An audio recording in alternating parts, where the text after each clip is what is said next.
All right, guys, we're here at downforsoundshop.com with my boy Dan from FI Car Audio. They have a insane sub. We were at the CES show today, and I saw this behemoth hanging from a engine hoist. I was like, what the hell is this? So we have Dan here at the warehouse. He's going to tell us about the sub and how crazy it is. So first, let's start off with the weight. What's the weight on this bad boy? It weighs roughly 175 pounds. It's 158 pounds, just the motor itself. Just the motor. So here's the motor down here. As you can see, there's 5 different sections which you make and put together. That's the name of it.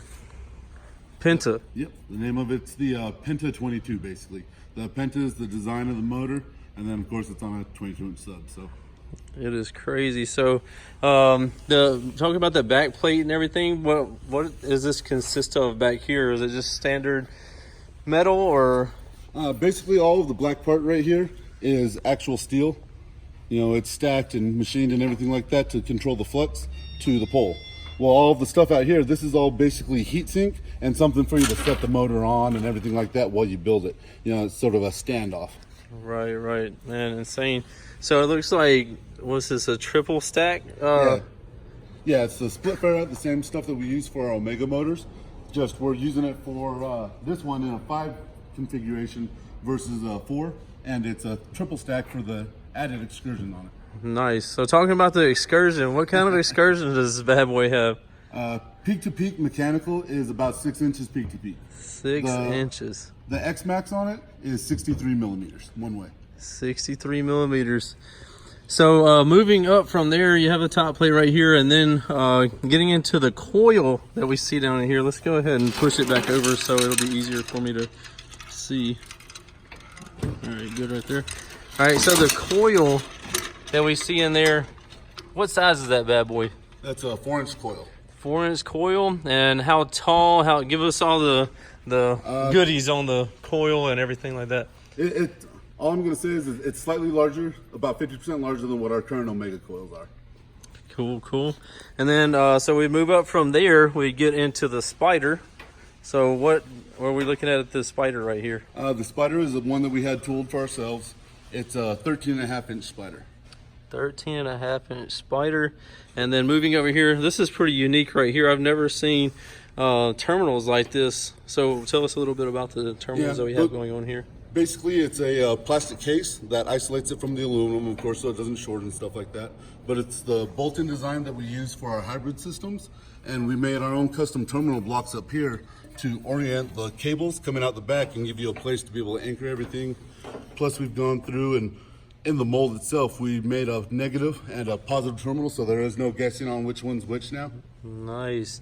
And the tensile leads, what size? Do you know the size of the wire on there? I believe it's something like 177 strand. It's the same lead that we use for our current Omegas. Omegas, okay, cool. So moving, you said this basket design and everything. So this is also, it doubles as a heat sink as well? Well, yeah, I mean, all aluminum baskets act as a heat sink, but with the added surface area and everything on this, it helps the cooling even that much better. And the bars that are coming here to the back helps get the heat off of the back plate and then saturate into this and expand and keeps the motor cooler, which is supposed to help with the actual coil itself, sucking in fresh air and cold air. Nice, awesome. So moving up from there, we get to the mounting gasket and flange right here. Yeah. You were telling me about that earlier. How thick is that? The flange itself is a 1/2-inch solid aluminum. 1/2 inch thick on the mounting flange right here. That is absolutely insane. It's large enough that you can actually drill these out to run 3/8 bolts if you don't want to do 1/4 20s, which are what's recommended for that whole size right there. Wow, that is crazy. And this, all this is custom up here, right? Yeah, it's all our own custom tooling. We did a whole new surround and cone just for this sub.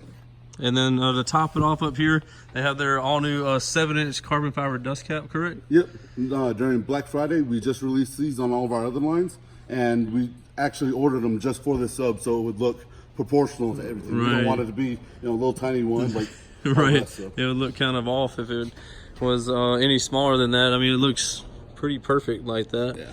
It looks like a normal 18 would. Right. It looks good. So when could people expect to see this available? You said there was going to be some different variations and stuff as well? Yeah, we're going to work on trying to make a version of this to be fourth order friendly. It's a smaller motor, lower QGS, or technically higher QGS. And, you know, basically different options, just like all the other subs we have now. You know, one for fourth order, 1.6, one Burt box, and then one just regular playing music and everything like that. Cool. So when, like, about how long from now do y'all expect? That's hard to say. This is strictly just a prototype. We built this and just got everything together Saturday morning at 6:30 in the morning. So right. You know, so we still got to do some testing. We got to figure out what works. You know, there's some bugs obviously that we got to work out. But yeah, you know, as with anything that you do. It's all gonna be, yeah, as with anything that you do when it's totally custom, one-off, and never been done before, there's going to be some bugs to work out. So that's not anything that's abnormal there. So maybe towards the end of 2019, it may come to fruition or something. Maybe this summertime. Who knows? I mean, it's a matter of how long it takes us to work out the bugs and stuff like that. Because like right now, we're really busy from Black Friday sale. Right. We still need some time to catch up from that and tax season. So for sure, it'll play out, but it's in the works, and we're definitely gonna have it out pretty soon. Well, cool. I guess that's answering and telling us everything we needed to know about this bad boy. This thing is absolutely insane. It's definitely one off. It was at the CES show today, and it was breaking necks hanging out there on that engine hoist. It was absolutely insane. Just to give you a size comparison, I mean, these are some beefy ass 12s right here. Look at that thing behind there. Like, I can go around the other side, and you can't even see these two 12s behind that sub over there. So these are some beefy 12s. If I come around here, what 12s? You cannot even see the 12s behind there. It's absolutely insane.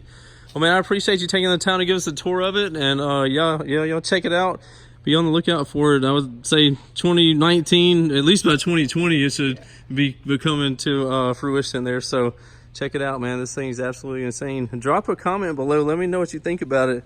And box, like, what did you say about the box for? Like, it's going to be a wide range, depending on how they get it built. From about 10 to 20 cubes, and the sweet spot's right around 12 or 13 for most people. Okay, and I forgot to ask, power wise, like, what do y'all think, like, RMS or something? It's hard to say because I mean, it's a brand new former and stuff like that. We haven't had a chance to test it yet, but we're hoping about 8 to 10K it should take RMS. Oh wow, that's a lot of power. So yeah, super awesome. Yeah, drop a comment below. Let me know what you think about it.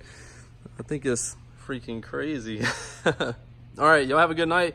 We'll see you in the next video. Later.